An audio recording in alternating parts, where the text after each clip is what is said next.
سیاست اور مذہب کی آڑ میں ہتھیار اٹھانا ناقابل قبول، دیکھنا چاہیے ایک جماعت کے خلاف کارروائی کی ضرورت کیوں پیش آئی۔ پرتشدد احتجاج میں پولیس پر گولیاں چلائی گئیں، مجرم کے ساتھ مجرم والا سلوک کیا جائے گا۔ وزیر اعلیٰ پنجاب مریم نواز کا اتحاد بین المسلمین کمیٹی سے خطاب، کہا روز کہا جاتا ہے 600 افراد کو مارا گیا، ایسا ہے تو لاشیں کہاں ہیں؟ علماء کرام کا قانون نافذ کرنے والے اداروں کے ساتھ دن کا عزم۔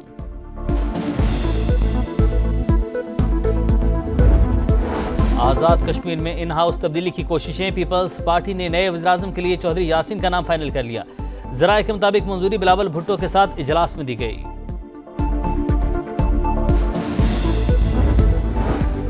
اور افغان طالبان کی ہٹ دھرمی برقرار، استنبول مذاکرات ناکام، اب افغانستان میں گھس کر بھی جواب دینا پڑا تو دیں گے، کسی بھی مہم جو پر پاکستان کا رد عمل تباہ کن ہوگا، تورا بورا کا منظر بھی دہرایا جا سکتا ہے۔ وزیر دفاع خواجہ آصف کا دو ٹوک پیغام۔ وزیر اعظم دورہ سعودی عرب مکمل کر کے وطن واپس پہنچ گئے۔ دورے کے دوران شہباز شریف اور سعودی ولی عہد محمد بن سلمان کی اہم ملاقات، پاکستان اور سعودی عرب کے درمیان اقتصادی تعاون فریم ورک کا آغاز۔ پیپلز پارٹی کا صدر آزاد کشمیر بیرسٹر سلطان محمود کو نہ ہٹانے کا فیصلہ، بیرسٹر سلطان کے قریبی اراکین اسمبلی کی پیپلز پارٹی میں شمولیت کے بعد رابطے بحال۔ بیرسٹر سلطان پیپلز پارٹی کے وزیر اعظم اور اپوزیشن لیڈر بھی رہ چکے ہیں۔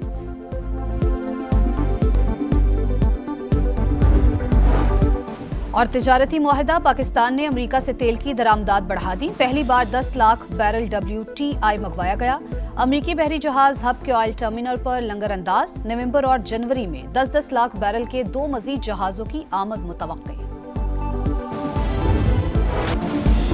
افغانستان کو پاکستان کے دشمنوں کی آشیرواد، 4 روزہ مذاکرات سبوتاژ، استنبول میں بات چیت کا ہم دور ناکام، افغان رجیم کا دہشت گردوں کے خلاف کارروائی سے انکار، ہٹ دھرمی برقرار، پاکستان کا دہشت گردوں اور ان کے سہولت کاروں کے خلاف بھرپور کارروائی کا اعلان، ترکی اور قطر کے ثالثی میں بات چیت کسی نتیجے پر نہ پہنچ سکی، افغان وفد نے دہشت گردوں کے خلاف ایکشن کی کوئی یقین دہانی نہیں کروائی، بنیادی نقطے سے انحراف کرتا رہا، وفاقی وزیر عطا تاڑر کا ایکس پر پیغام، کہا پاکستان نے دہشت گردوں کے خلاف ٹھوس اور ناقابل تردید شواہد پیش کیے، افغان طالبان اپنے عوام کو غیر ضروری جنگ میں دھکیلنا چاہتے ہیں، مذاکرات کی میزبانی اور مخلصانہ کوششوں پر قطر اور ترکی سے اظہار تشکر۔ ایران کی پاکستان اور افغانستان کے درمیان ثالثی کی پیشکش، وزیر داخلہ محسن نقوی کی ایرانی صدر سے ملاقات، مسعود پزشکیان کا مسلم ممالک کے درمیان مشترکہ دشمنوں کے خلاف اتحاد اور اخوت کے مظاہرے پر زور۔ محسن نقوی نے کہا کہ خطے میں کشیدگی کم کرنے میں ایران کے فعال کردار کا خیر مقدم کریں گے۔ تہران میں محسن نقوی کی افغان نائب وزیر داخلہ سے بھی ملاقات، وزیر داخلہ نے کہا کہ جس طرح ہر گھر میں اختلافات ہوتے ہیں ویسے ہی ہمارے ہیں، ہم اپنے اختلافات کو بات چیت کے ذریعے حل کریں گے۔ محسن نقوی ایرانی ہم منصب سے بھی ملے، پاک ایران تعلقات اور سیکیورٹی تعاون بڑھانے پر بات چیت۔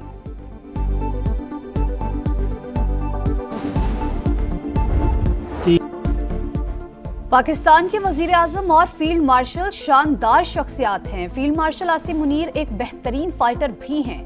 امریکی صدر ڈونلڈ ٹرمپ کا ایک بار پھر وزیر اعظم شہباز شریف اور فیلڈ مارشل کی صلاحیتوں کا اعتراف۔ ایپک CEO سمٹ سے خطاب کرتے ہوئے بولے، مودی کو فون کر کے کہا کہ 7 طیارے گر چکے، تمہیں جنگ روکنی ہوگی۔ انہوں نے لڑائی روک دی اور 2 دن میں امن ہو گیا۔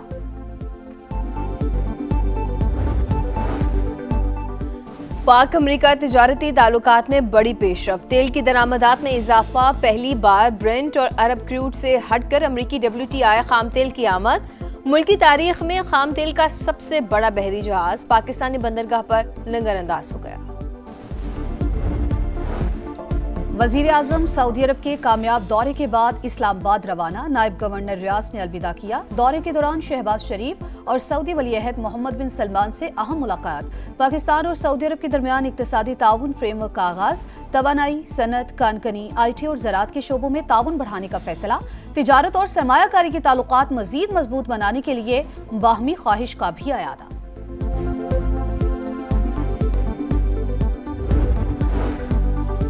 پیپلز پارٹی پہلے اپنے امیدوار کا نام سامنے لائے، اگر مناسب امیدوار ہوا تو عہدہ چھوڑ دوں گا۔ وزیر اعظم آزاد کشمیر چودھری انوار الحق مستعفی ہونے پر مشروط آمادہ، حامی وزراء ارکان اسمبلی کے لیے ترقیاتی فنڈز اور منصوبے جاری رکھنے کی گارنٹی بھی مانگ لی۔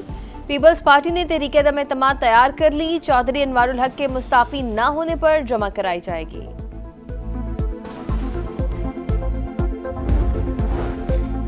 سپریم کورٹ نے شبلی فراز کی خالی سیٹ پر سینٹ الیکشن روکنے کی استدعا مسترد کر دی۔ پشاور ہائی کورٹ کو شبلی فراز کی زیر التوا درخواست پر فیصلہ کرنے کا حکم۔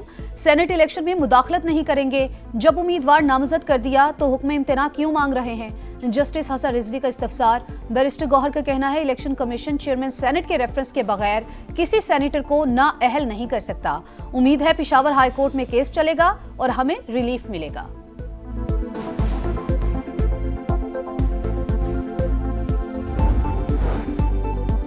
شراب اور اسلحہ برآمدگی کیس، مسلسل غیر حاضری پر علی امین گنڈاپور کے وارنٹ گرفتاری جاری۔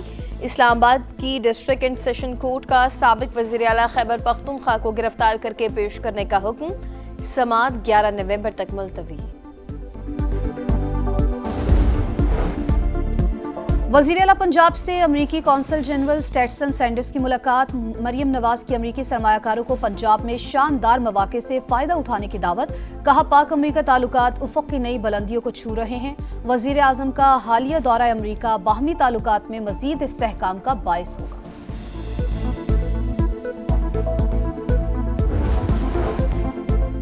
سندھ حکومت کے وعدوں کو پورا کر رہے ہیں، کراچی کو بڑے شہروں والی ہر سہولت ملے گی، تنقید کرنے والے پیدا ہی تنقید کرنے کے لیے ہوتے ہیں۔ شرجیل میمن کی میڈیا ٹاک، کہا پیپلز بس سروس دیگر اضلاع میں بھی شروع کر رہے ہیں، حکومت کا مقصد ای چالان کرنا ہے، قوانین کی پاسداری کو یقینی بنانا ہے۔ صدر مملکت اور وزیر اعظم کی ترکی کے یوم جمہوریہ پر مبارکباد۔ ترکی کے ساتھ ادارہ جاتی تعلقات مضبوط اور متحرک ہیں، آصف علی زرداری کا پیغام۔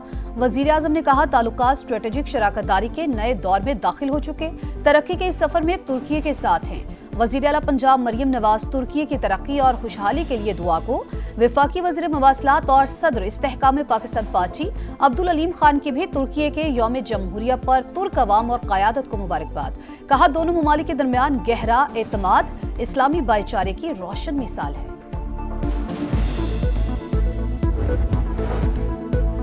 اقوام متحدہ کے ادارے گرین کلائمیٹ فنڈ نے $25 کروڑ فنڈز کی منظوری دے دی۔ رقم ایشیائی ترقیاتی بینک کے ذریعے برف پگھلنے سے متاثرہ علاقوں پر خرچ ہوگی۔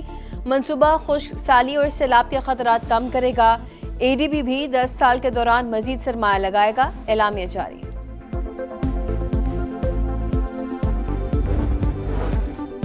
پنجاب کے کئی شہر فضائی آلودگی سے شدید متاثر، لاہور دنیا کے آلودہ ترین شہروں میں ایک بار پھر سر فہرست۔ Air quality index 339 record, Faisal آباد، گجرانوالہ، شیخوپورہ، ملتان اور دیگر شہر بھی اسموک کی لپیٹ میں۔ آلودگی پھیلانے والے عناصر کے خلاف زیرو ٹالرنس پالیسی۔ صنعتی ادارے SOPs پر سختی سے عمل کریں ورنہ قانونی کارروائی ہوگی، سینئر وزیر مریم اورنگزیب کی وارننگ۔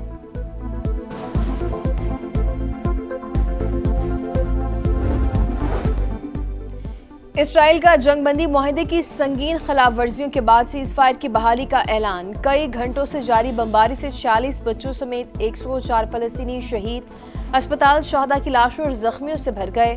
حماس نے ایک اور اسرائیلی قیدی کی لاش واپس کر دی۔ رفح میں صہیونی فوج کی ہلاکت سے لاتعلقی کا اظہار۔ اسرائیل کو اپنے دفاع کا حق ہے، صدر ٹرمپ پھر اسرائیل کی پشپناہی کرنے لگے۔ COP 30 سمٹ سے پہلے برازیل میں جرائم پیشہ گروپس کے خلاف بڑا کریک ڈاؤن، 2 دن میں 7 افراد ہلاک، 150 سے زائد گرفتار، 2500 سے زائد پولیس اہلکار، 32 بختربند گاڑیاں، ہیلی کاپٹرز اور ڈرونز آپریشن میں شریک۔ COP 30 10 سے 21 نومبر تک شیڈیول۔